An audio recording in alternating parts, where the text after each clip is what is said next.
আমার ফরিদপুর ইউনিয়নটা আসলে 9টা ওয়ার্ড, কিন্তু 9টা ওয়ার্ডের মাঝে 8টা ওয়ার্ডই বন্যায় প্লাবিত। এর মাঝে 3টা ওয়ার্ড 1, 2, 3 এটা কুশিয়ারা নদী গেছা। কুশিয়ারা পানি বাড়লেই প্রত্যেক বছরই আমরা এজাতর বন্যাত পড়ি। আমি এই ইউনিয়নের 88 ইংরেজি মেম্বার আসলাম, তখন থাকি ওই কুশিয়ারা ডাইক শব্দটা আমার মনে আছে।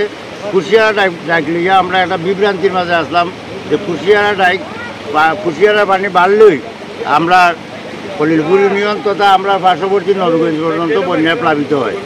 দুঃখের বিষয় 2088 থেকে আজ পর্যন্ত কোনো স্থায়ী সমাধান, এই বন্যার থেকে আমরা রেহাই পাওয়ার স্থায়ী সমাধান আমরা কেউ নিতাম পারছি না।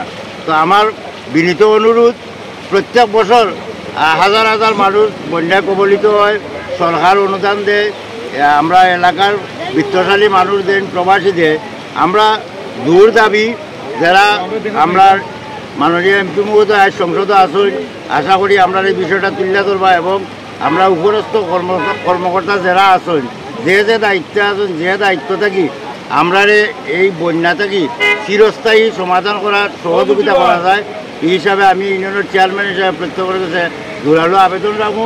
আপনারা জার্জির পক্ষ থাকি আমরা এই বন্যা থেকে চিরতরে রেহাই পাওয়ার দায়িত্বটা পালন করলে আমার মনে হয় যে কুশিয়ারা ডাইকটা যদি পানি উন্নয়ন বোর্ডে যদি স্থায়ীভাবে যদি একটা পাড় দেওয়া যদি বাঁধে, তাহলে আর আমরা এ জাতীয় সমস্যা তার কোনো সম্ভবত আমরা যতটা সরকারি প্রাথমিক বিদ্যালয় আছে প্রত্যেকটা বিদ্যালয়েই আশ্রয় প্রকল্প হিসাবে তারা উঠছেন। একটা বেসরকারি স্কুলও আছে শামসুল্লাহ, এটা তো আসেন।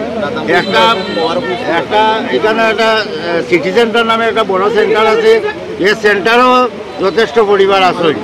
আর আপাতত আজাদপথ উচ্চ বিদ্যালয়ের কলেজও আসেন। আপাতত আমরা স্কুল বা কোনো প্রতিষ্ঠানও দেওয়ার জায়গা না থাকায় আপাতত আমরা যেটা দেখছি রৌদর মাঝেও প্রায় 19টা পরিবার তারা আশ্রয় নিচ্ছেন।